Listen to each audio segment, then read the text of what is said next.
नमस्कार। आज के वीडियो में हम चर्चा करेंगे कि भारत के भौगोलिक परिवेश ने किस प्रकार से भारतीय इतिहास और संस्कृति को प्रभावित किया है। यह ऐसा कह सकते हैं कि भारत के इतिहास और संस्कृति पर भूगोल का क्या प्रभाव पड़ा। देखिए, हम सभी जानते हैं कि किसी भी क्षेत्र का जो इतिहास, संस्कृति और जो सामाजिक परिवेश होता है वो उस देश के भौगोलिक वातावरण या परिवेश से पूर्ण रूप से प्रभावित होता है। भारतीय इतिहास, संस्कृति और सामाजिक परिवेश भी भारत के भौगोलिक परिवेश से व्यापक रूप से है वो प्रभावित हुए हैं। यह ऐसा कर सकते हैं कि भारतीय इतिहास और संस्कृति भी भारत के भौगोलिक परिवेश के प्रभाव से अछूते नहीं रह पाई और व्यापक रूप से प्रभावित हुए हैं।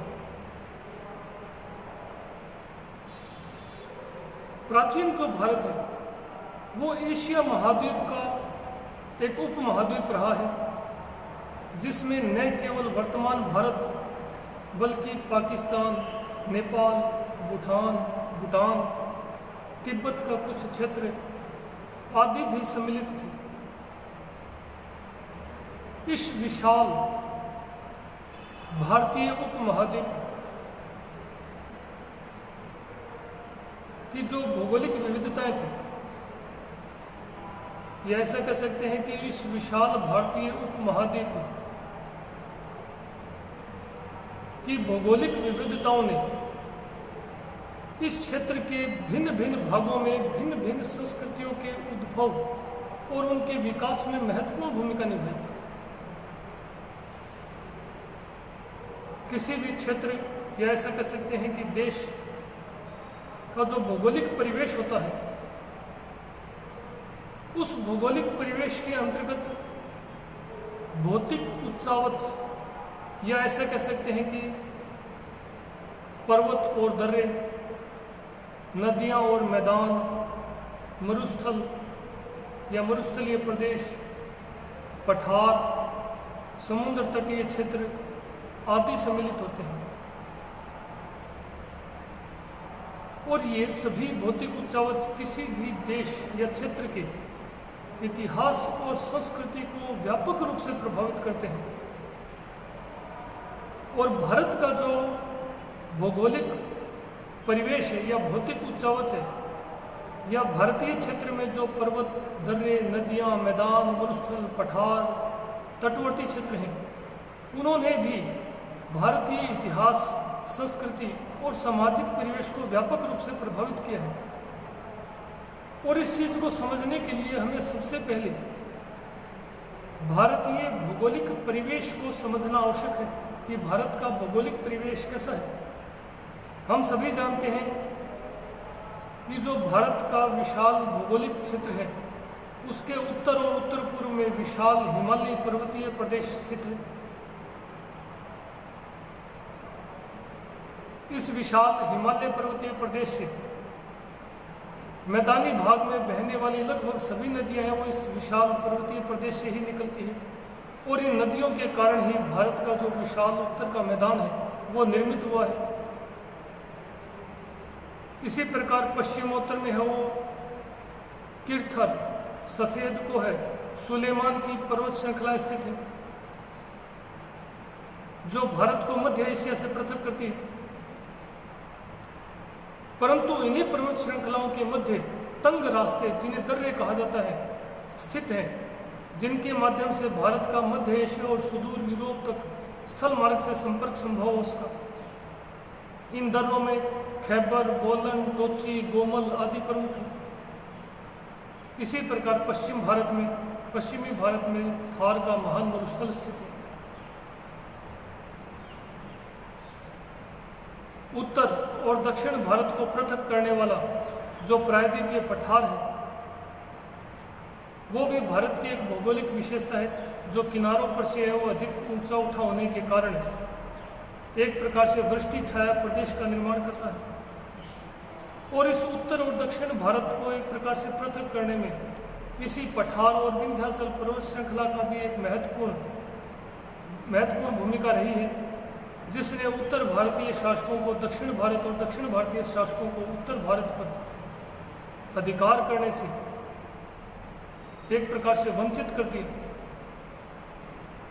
इसी प्रकार भारत का जो तटीय क्षेत्र है, पूर्वी और पश्चिमी तटीय क्षेत्र, उसने भी भारत के भौगोलिक इतिहास को व्यापक रूप से प्रभावित किया।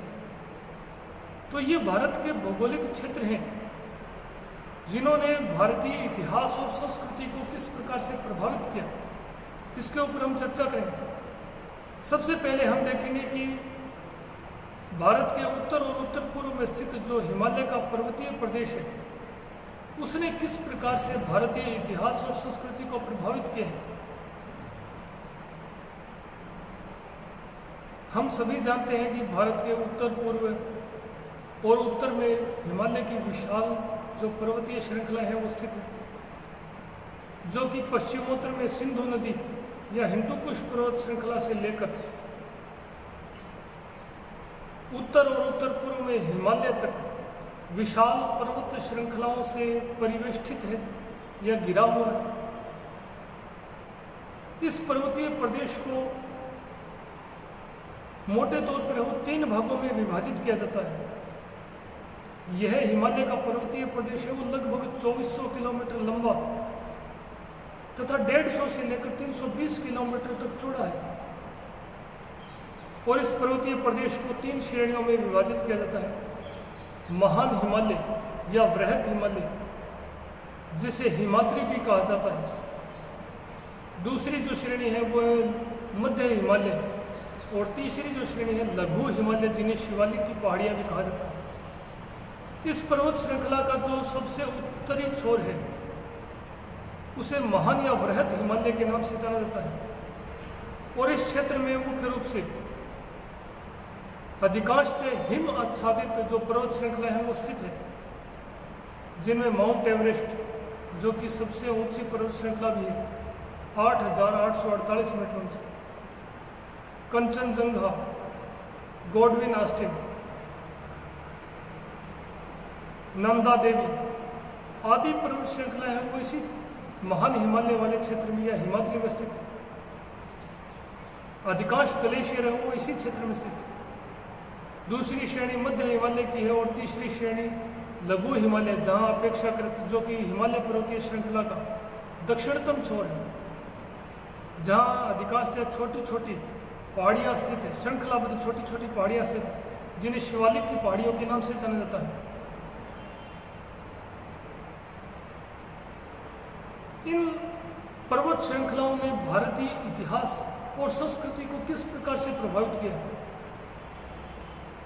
हम सभी जानते हैं कि ये जो पर्वत श्रृंखला है, इसने एक प्रकार से भारत की पश्चिम उत्तर से लेकर उत्तर पूर्व तक एक प्रकार से एक विशाल सुदृढ़ दीवार के रूप में है, वो सुरक्षा दीवार के रूप में कार्य किया। अगर यह विशाल हिमालय पर्वतीय श्रृंखला नहीं होती या पर्वतीय प्रदेश नहीं होता, तो उत्तरी ध्रुव और साइबेरिया के ठंडे प्रदेशों से आने वाली जो शुष्क और बर्फीली हवाएं हैं, वो भारत को एक शुष्क मरुस्थल में तब्दील कर देती हैं। और भारत और हिमालय पर्वतीय प्रदेश के न होने की स्थिति में न केवल हिमालय पर्वतीय प्रदेश बल्कि उत्तर का जो मैदानी भाग है वो भी एक बर्फीले और शुष्क मैदान में परिवर्तित हो जाता है। न ही है वो भारत में, उत्तर भारत में वर्ष पर्यंत बहने वाली नदियों का अस्तित्व होता और न ही उसके कारण वो विशाल मैदानी भाग का निर्माण होता। इस प्रकार अगर हिमालय पर्वतीय प्रदेश नहीं होता तो एक प्रकार से उत्तर भारत में व्यापक जो शुष्क, निर्जल, शुष्क और शीत मरुस्थल में तब्दील हो जाता। इसी प्रकार इस पर्वत श्रृंखला ने